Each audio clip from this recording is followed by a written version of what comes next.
দর্শক, আপনারা আজকে আমাদের সাথে চলে আসছেন একটা আনকমন একটা ফসলের জমিতে। সেটা হচ্ছে যে আপনারা অলরেডি বুঝতে পারছেন যে আমরা আপনাদেরকে কোথায় নিয়ে আসছি। তো এই ফসলটা যেমন পুষ্টিগুণে ভরপুর এবং এর চাষাবাদও আকর্ষণীয়। আপনি মানে যদি কখনো ফিজিক্যালি এটা কোনো ফিল্ডে গিয়ে দেখেন, আপনার মাথা নষ্ট হয়ে যাবে যে এত সুন্দর হয় গাছ, তারপরে গাছের গঠন, ফল ধারণের সিস্টেম।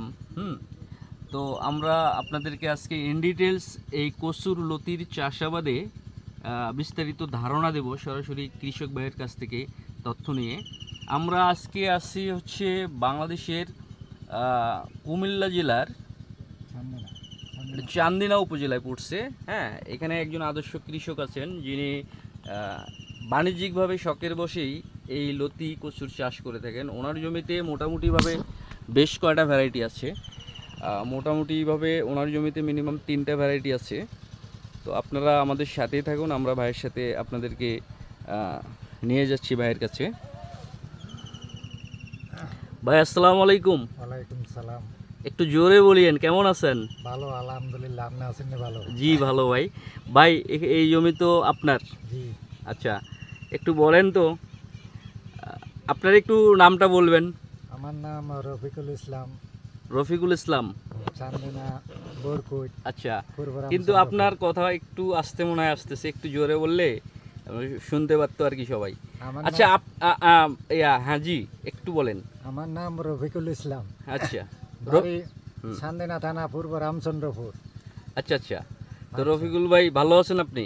আলহামদুলিল্লাহ ভালো। আচ্ছা ভাই, আপনি তো একজন আপনি একজন যে পাক্কা কৃষক বোঝা যায়, আপনার জমির গঠনে বলতেছে, আপনার ফসলের সাইজ বা কালার বলতেছে যে আপনি কিন্তু পাক্কা প্লেয়ার, মানে ফসল উৎপাদনে অভিজ্ঞ কৃষক যাকে বলে।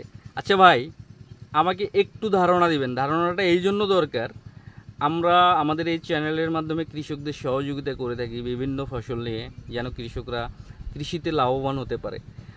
আপনি আমাকে এই কচু সম্পর্কে ধারণা দিবেন। হ্যাঁ, এটা হচ্ছে লতিরাজ কচু, তাই তো? হ্যাঁ, লতিরাজ কচু। লতিরাজ।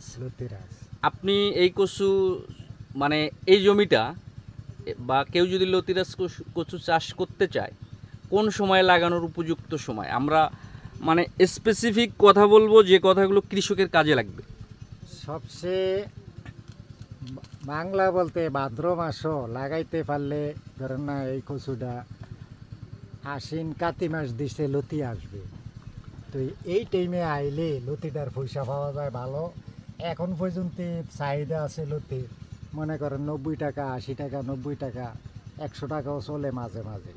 আচ্ছা, কৃষক দর্শক, উনি বলতেছেন যেটা রফিকুল ভাই বলতেছেন যে এইটা যদি কেউ ভাদ্র মাসে রোপণ করে, তখন গিয়ে আশ্বিন এবং কার্তিক মাসে, মানে 2 মাস সময় নেবে। ভাদ্র হলে আশ্বিন কার্তিক মাসে গিয়ে ফলন পাবে। আচ্ছা, তার মানে কি আগাম?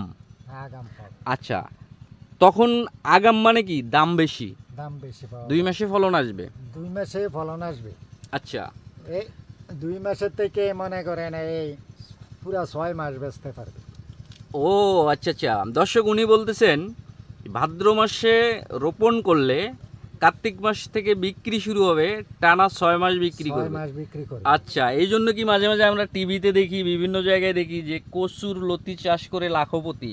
হ্যাঁ, ভাগ্য বদল। প্রতি সপ্তাহে উড়ান লতি, এরপরে মনে করেন আপনি এইভাবে 6 মাস লতি বেচবেন, এরপরে এডি ব্যাপারী আইয়ে খেতে। আচ্ছা, এই কচুর আর একটা মজার ব্যাপার হলো, কচু তো লতি বিক্রি করবে, সর্বশেষ গিয়ে পুরো কচুটা আবার বিক্রি করা হয়, রাইট? পুরো কচুর লেগে আমরা বিক্রি করুন লাগে না, এটা ব্যাপারী আসে খেত। আচ্ছা, আইসা খেত পুরো জমি কিনে নেয়। পুরো খেত চুক্তি। আচ্ছা, তো রফিক ভাই, আপনি এখন আমাকে বলবেন, আপনি এখানে কয়টা জাত লাগাইছেন? আমার এখানে 3টা জাত আছে। একটা আছে লতিরাজ, আচ্ছা, একটা আছে দেশি বলতে দেশিটা লতি ভালো দেয়, তো এটা চিকন। আর লতিরাজ এটা মোড়া। আচ্ছা, আরেকটা আছে কালো বেগুনি রঙের কচু। আচ্ছা আচ্ছা। দর্শক, উনি বলতেছেন যে উনি 3টা জাত লাগাইছে। একটা হচ্ছে কালো বা বেগুনি রঙের, আর একটা হচ্ছে দেশি যেটা চিকন লতি হয়, আর একটা হচ্ছে লতিরাজ যেটা হাইব্রিড, এটা কি লতিরাজ বস? যে এটা লতিরাজ। আচ্ছা, আমরা যে দেখতেছি এটার মানে লতি আসতেছে। আচ্ছা আচ্ছা লতি বিক্রি করে লাইছি, ওই এখন ছোট হয়েছে। আচ্ছা আচ্ছা আচ্ছা, তাহলে কৃষক কোনটাতে লাভবান হবে বলে আপনি মনে করেন বস? লাভবান দোনোটাই ভালো, দোনোটা মিলিয়ে করতে পারলে তাইলে মনে করেন আপনি উবেদারে বাজার করতে পারবো 2 দিন বাদে বাদে। আচ্ছা, এটা গেল একটা জাতের। এখন কচুতে কি কি সার ব্যবহার করা হয় একটু ধারণা দিবেন? কচুতে সার বেশিরভাগই লাল সারটা, পটাশটা ব্যবহার করবেন বেশি, টিএসপি হালকা, ইউরিয়া হালকা, লাল সারটাই বেশি ব্যবহার করবেন। আচ্ছা দর্শক, উনি বলতেছেন পটাশিয়াম সারের এখানে বেশি প্রয়োজন। আমরা কচুর লতিতে পটাশিয়াম এবং ক্যালসিয়ামের যে উৎসটা সবচেয়ে বেশি পাই, মানে কচুর লতিতে কিন্তু কচুর লতির পুষ্টিগুণে কিন্তু ক্যালসিয়াম এবং পটাশিয়াম বেশি পাওয়া যায়। তো সেক্ষেত্রে আপনি এখানে পটাশিয়াম এবং ক্যালসিয়ামের সরবরাহ করতে হয়। আমার পরামর্শ হচ্ছে কচু চাষিরা যেন মাসে অন্তত একবার জমিতে জিপসাম মানে ক্যালসিয়াম সালফেট সেটা ব্যবহার করে এবং পটাশিয়াম সার ব্যবহার করে। পাশাপাশি অধিক লতির জন্য প্রত্যেক কৃষকের উচিত জমিতে আপনার ব্যবহার করা, কি বলে, দস্তা বা জিঙ্ক ব্যবহার করা। কারণ দস্তা সারের পরিমাণ ঠিক থাকলে আপনার ফলন সর্বোচ্চ হবে। আচ্ছা রফিক ভাই, বলেন তো কচুর লতি কয়দিন পর পর হারভেস্ট করা যায়? কচুর লতি মনে করেন সপ্তাহ বাদে বাদে তোলা যায়। আচ্ছা দর্শক, উনি বলেছেন লাগানোর 2 মাস পর প্রথম হারভেস্ট শুরু হয়, 2 মাস পর। তারপরে গিয়ে উনি বলেছেন 6 মাস টানা বিক্রি করতে টানা পারবে। 6 মাস বিক্রি তার করতে মানে প্রতি 7 দিন বা 10 দিন পর পর কচু তুলতে হয়, লতি তুলতে হয়। হ্যাঁ, মাসে 5 বার তুলতে পারবে। আচ্ছা আচ্ছা, মাসে 5 বার তুলতে হয়। হুম। আচ্ছা, পোকামাকড় রোগবালাইয়ের কোনো ঝামেলা আছে? পোকামাকড়ে রোগবালা ঝামেলা আছে, আচ্ছা আছে যে নিয়ে আপনার যখনই মনে করেন প্রথম থেকে ঠিক মতন তালাটি দিয়ে যাবেন যাতে পোকা আক্রমণ না করতে পারে, হুম, তাইলে মনে করেন আপনার গাছটা সুস্থ থাকে, ফলনও ভালো দেয়। Right right right.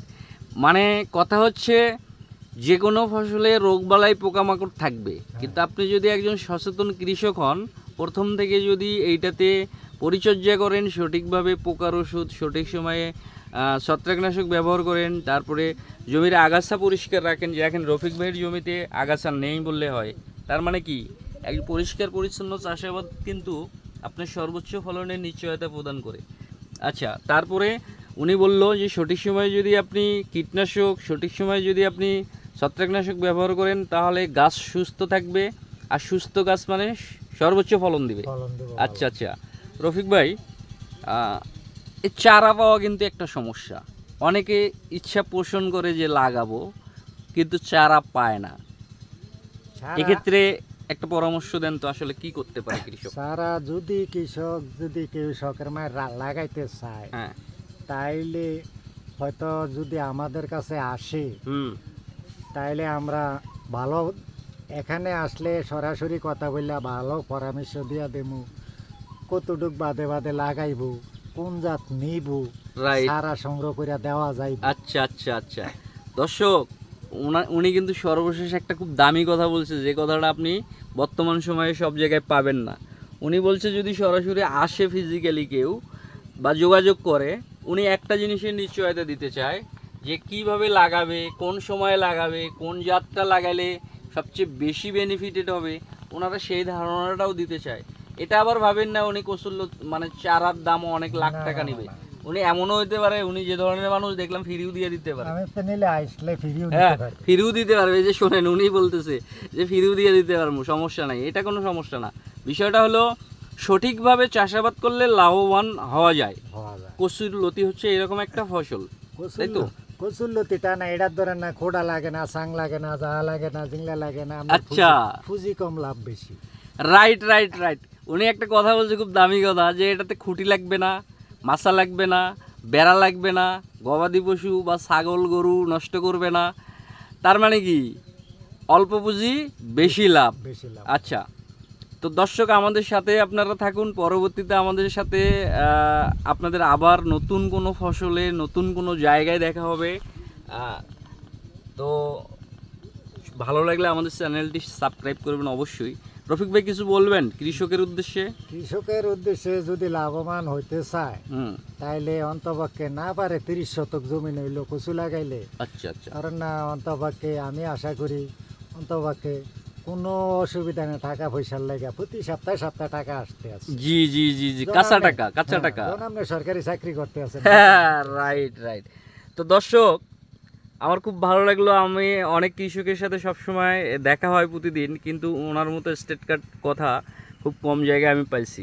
যে কেউ যদি বেকার সমস্যাও দূর করতে চায়, 30% জমিতে যদি কচুর লতি চাষ করে, পাশাপাশি যদি তিনি পরিশ্রমী হয়, পরিশ্রমী। হ্যাঁ, তাহলে তার বেকারত্ব ঘুষে যাবে অনায়াসে এবং টাকা পকেটে আসবে প্রতি সপ্তাহে ভালো অ্যামাউন্টের। কারণ কচুর লতি হচ্ছে এমন একটা ফসল, সারা দেশে এটার চাহিদা ব্যাপকভাবে। আপনি ঝড় বৃষ্টি মার দেন না, রোদে মার দেন না, বৃষ্টি হলে আরো ভালো হয়। বৃষ্টি হইলে আরো ভালো হয়। Right right. হ্যাঁ, রোদ হইলেও আবার কচু শক্তিশালী হয়।